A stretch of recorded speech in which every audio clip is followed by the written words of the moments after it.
We have released our new I'm Not Far Right t-shirts. There are 2 different variants which come in black and blue. You can find them at britishstand.com or check the link in the description. Let's get into today's video.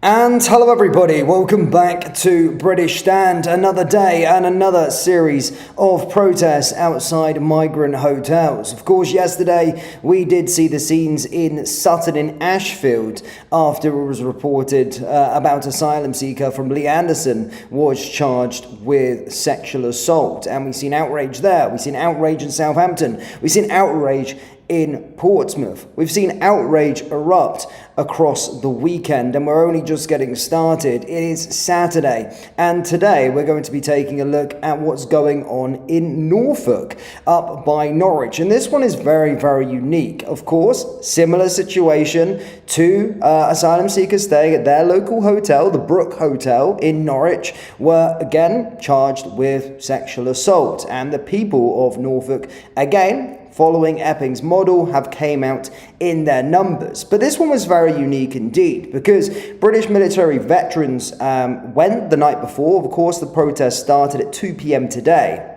However, British Army or British military veterans turned up with their burgans and, of course, their berets and marched along up to the hotel and actually stayed the night and camped outside the hotel in protest to what has gone on. We're going to be going through the video footage in today's live stream and round up what we currently know. But let's give you some context as to what is happening in Norfolk and what is happening at the Brook Hotel. So, like Epping and like other towns in the country, they're having a protest at the Brook Migrant Hotel due to these 2 individuals that you're seeing here on your screens. Now, Dan Tessavelao was jailed for 8 years after raping a girl. He arrived by boat in 2022 and was residing at this hotel. The other individual was Rashid Al-Wal. He was jailed for 20 months after grooming a 14-year-old boy online,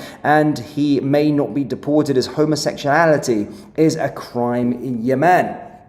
So these 2 individuals residing, very much like the situation in Epping, residing at these hotels, committing heinous acts against children, or in some case are women. And of course everybody is showcasing their outrage up and down the country. And let's get into some of the video footage firstly of yesterday of the veterans marching up and camping the night, before getting into some video footage of the ongoing protest. As always, guys, please do hit the like button, hit the subscribe button, and get involved in the live chat. We'll be taking your reaction, your thoughts momentarily. Have a watch.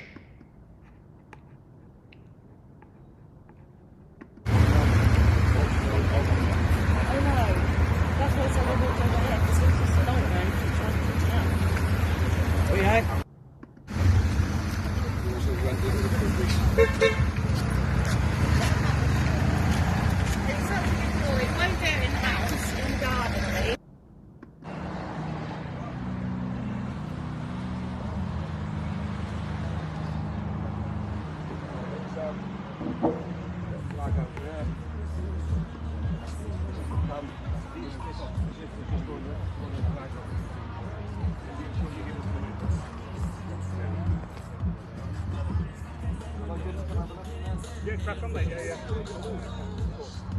I know.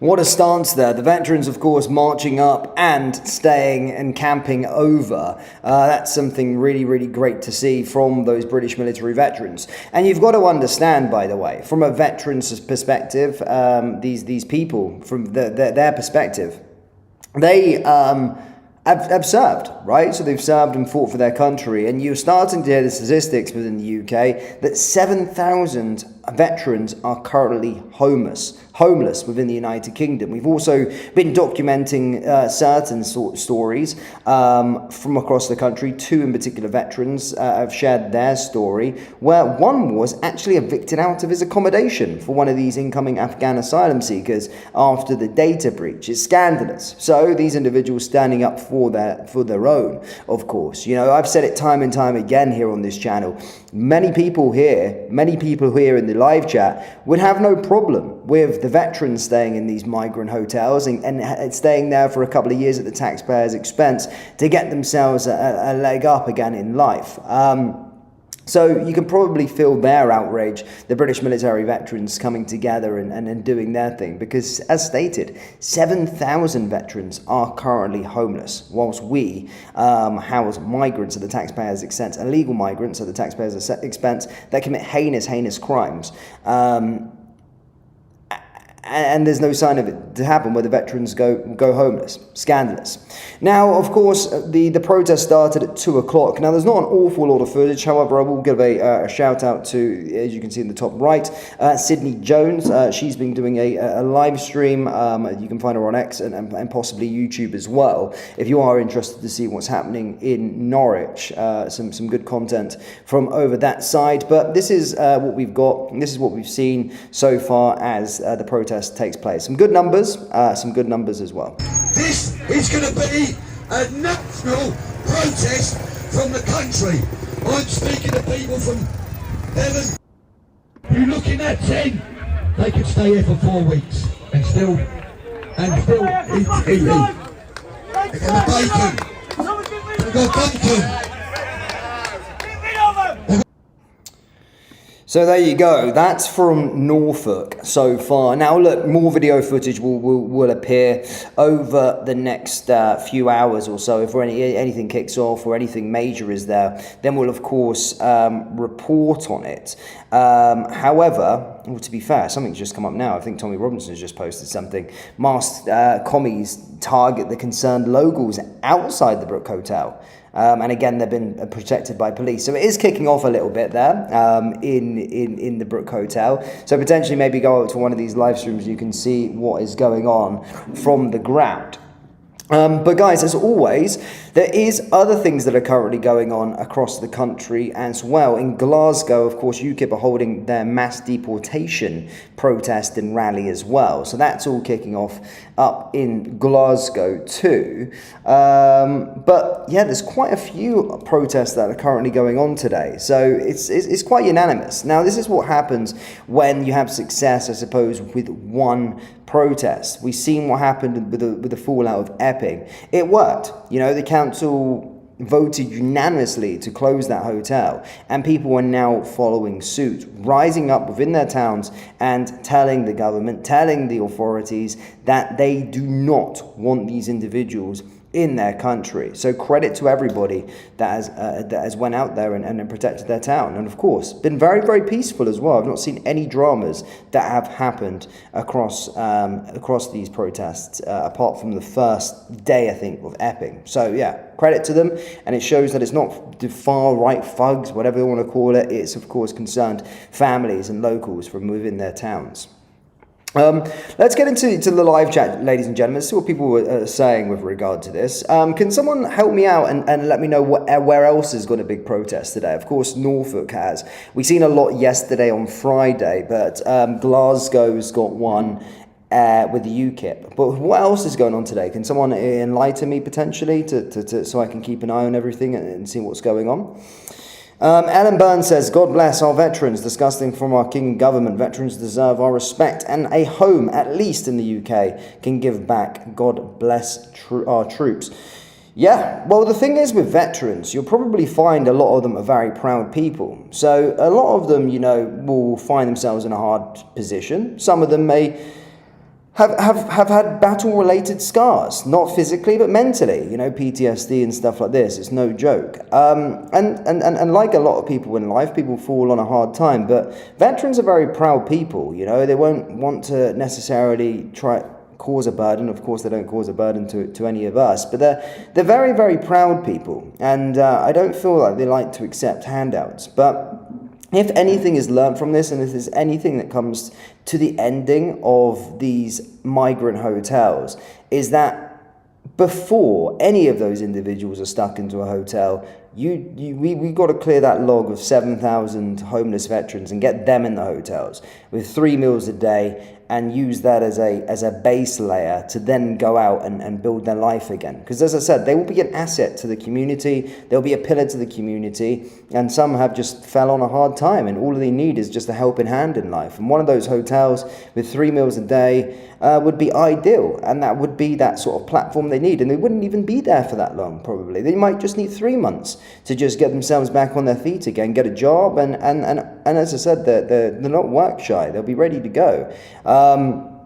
So yeah, if anything comes of this, then we should certainly be looking to put the veterans in those hotels following these illegal migrants hopefully getting deported, which I don't see happening anytime soon. But, you know, credit to them.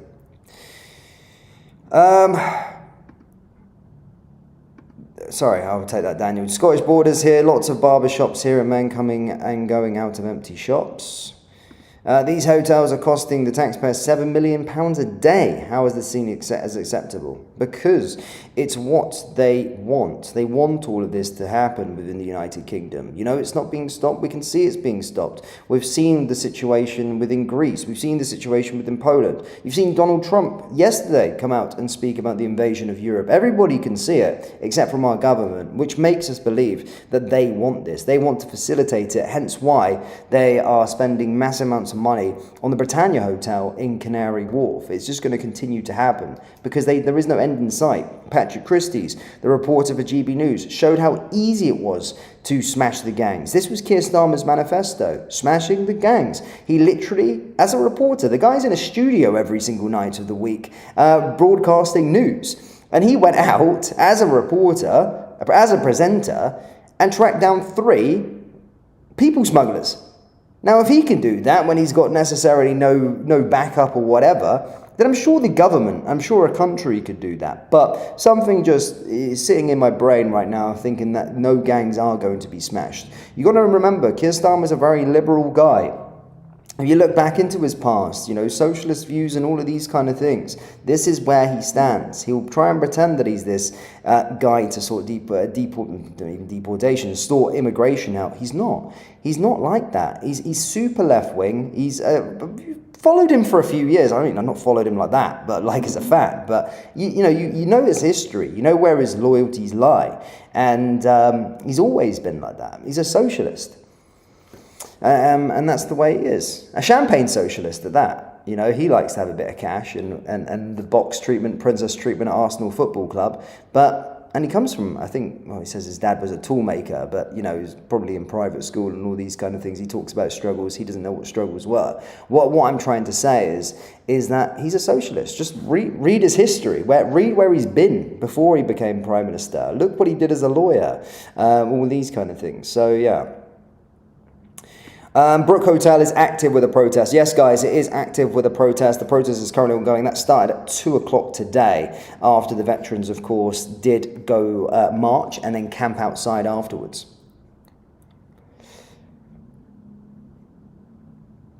Mousy Born, thank you for becoming a member, by the way. Thank you. By the way, I don't really say this too often, but thanks to all of the members here on British Stand. Big shout out to you. We've got something really, really big coming for the members. In fact, we've got our first documentary dropping, and it's 3D renders, the lot, high quality content. I'm not going to be voicing it. We've got a paid voice actor coming in to do the first documentary. So it's going to be very high production, but a big shout out to everyone that's helped support the channel. That's what the next move is in the play. So that will be coming very, very soon. But yeah, shout out to all our members like Mousy Born here. Thank you so much for your support every month. Yeah, thank you so much. She says the king is supposed to be a defender of the faith, which is a Christian and has been for centuries, and he reverts to Islam. Treacherous. Well, there's no official confirmation that he has, but it certainly seems that way, doesn't it? By the way he's talking about, you know.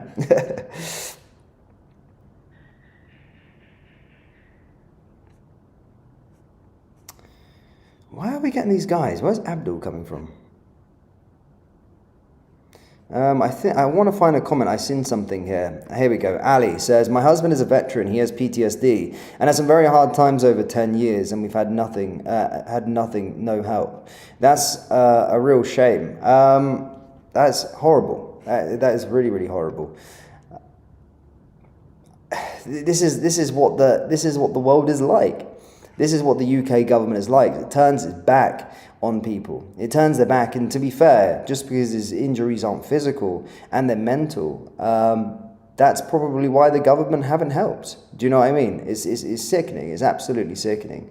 But yeah, thank your husband for his service. And if there's anything I can do to help, then of course do email me at britishstand@gmail.com. I'll see what I can do. I'll see if I can do anything. Alice says, my son served in Afghanistan. He's disgusted at what's happening to this country.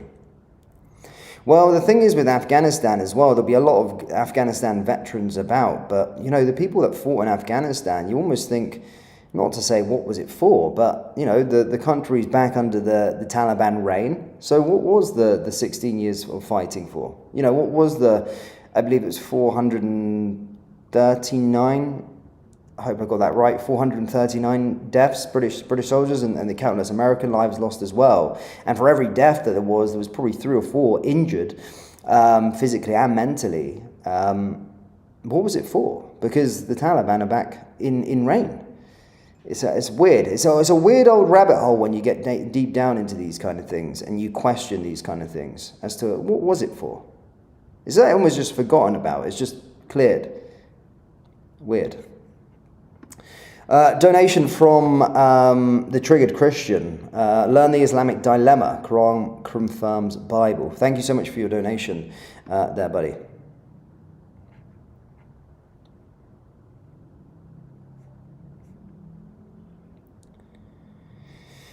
Rai says, I'm also a veteran diagnosed with PTSD, lost my military career because of it, got nothing from the government, MOD, etc.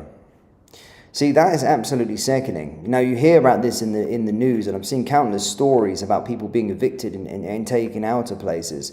But until you hear about these kind of things here in the live chat, it's really, really horrible to hear that. Again, it's just confirmation that the government are doing absolutely nothing for these people like Rai and Ali's husband. You know, it's really bad. And I think because it's PTSD and because it's not a physical injury, they can easily more brush it under the carpet in terms of the government and not offer help. But I need to try and do some research. Honestly, I haven't really kept up with the military since I left and all of these kind of things. So I don't know where to contact, but I'll do a little bit of research and see what I can do. Yeah, that's really bad. I'm starting to see a bit of a pattern here in the live chat. Shame on this government. Shame on this government. Mid says, I served 12 years and I'm prepared to serve again.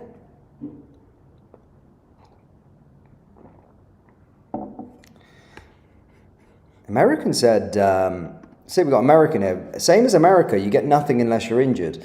See, I always thought America had a different policy with regard to their veterans. I thought they were, well, I know they're unanimously respected there by civilians, and there's like different protocols that you guys do. You know, I think I was boarding United Airlines, and there was like veterans and military personnel to the front, board first, etc., and all these kind of things. I'm not sure what your pensions are like and stuff like that, and how they deal with the injured, but yeah.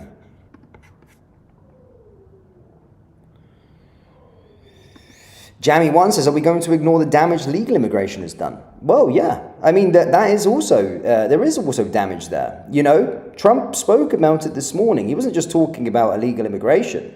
He was talking about mass migration and about protecting culture. Now, this is not about, when you say protecting culture, people were like, you're racist. Oh, you don't want anyone of colour in. No, absolutely not. That's not the case that I'm going on about.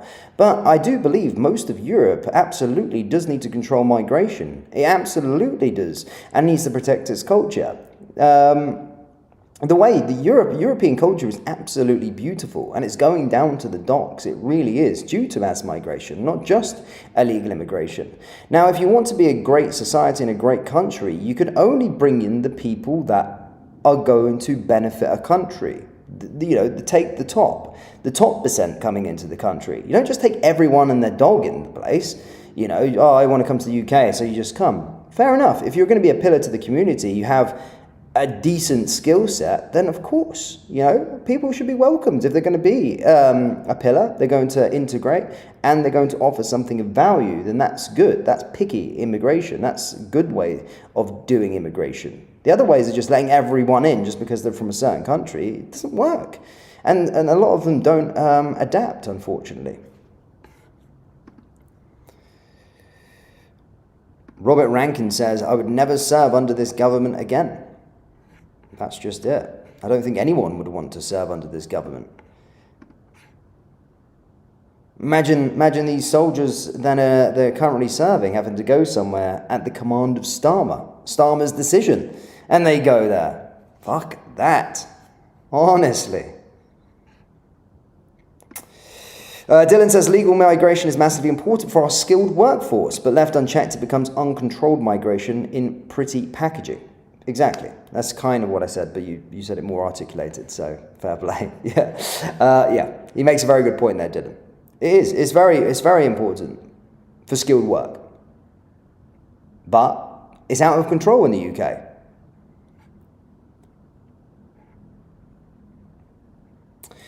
But guys, that is it for today's, this live stream. I'm going to be back later. Elon Musk has spoken about the Online Safety Act, so we'll probably be back for that. Elon Musk has came out and has said exactly what it is, what the UK government have done. We're also going to be probably keeping an eye on what's happening with the UKIP protest up in Glasgow, and there might be a few other things. I really wanted to speak about Greece as well, but there's just so much happening in the UK right now. But we're just going to keep it. That's our bread and butter here in this country. But yeah, some interesting stuff happening in Greece as well. You want to see this EU speech that one of their MPs did. It was crazy. So yeah, but guys, thank you so much for tuning in. Thank you to everyone for liking and subscribing and all that sorts of stuff. And go give if you want to see some more from this live stream, I think Sydney Jones is doing a live stream. So yeah, go give her a bit of love. And I will see you in the next one.